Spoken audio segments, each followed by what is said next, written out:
আপনি কি কখনো খেয়াল করেছেন আপনি কোনো কিছু ভাবলেন আর কিছুক্ষণ পরেই সেটার বিজ্ঞাপন বা ভিডিও আপনার সামনে চলে আসে?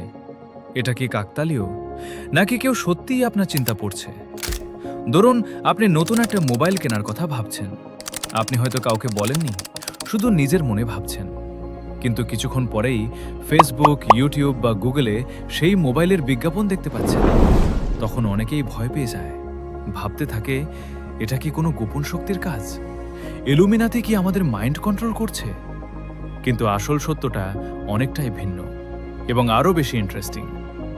আমাদের মস্তিষ্কের একটি বিশেষ ক্ষমতা আছে, যাকে বলা হয় সিলেক্টিভ অ্যাটেনশন।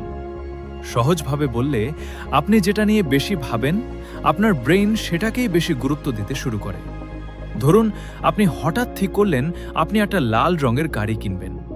এরপর আপনি বাইরে বের হলেই দেখবেন রাস্তায় যেন হঠাৎ অনেক লাল গাড়ি। কিন্তু বাস্তবে গাড়িগুলো আগেও ছিল, আপনি শুধু আগে খেয়াল করেননি। এখন আসি ইন্টারনেটের কথায়। ফেসবুক, ইউটিউব, গুগল এই প্ল্যাটফর্মগুলো আপনার প্রতিটা কাজ লক্ষ্য করে। আপনি কি সার্চ করেন, কোন ভিডিও বেশি সময় ধরে দেখেন, কোন পোস্টে লাইক দেন, সবকিছুই তারা বিশ্লেষণ করে।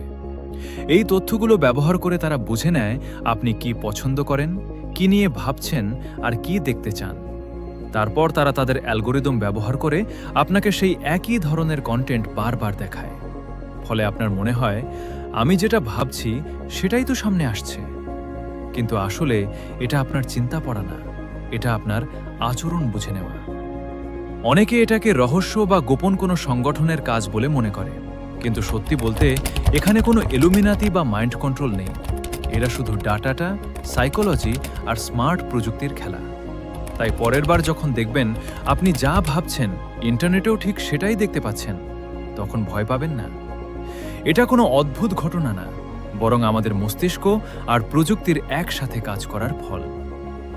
ভিডিওটি যদি আপনার কাছে ইন্টারেস্টিং লাগে, তাহলে লাইক দিন আর বেয়ন চ্যানেলটি সাবস্ক্রাইব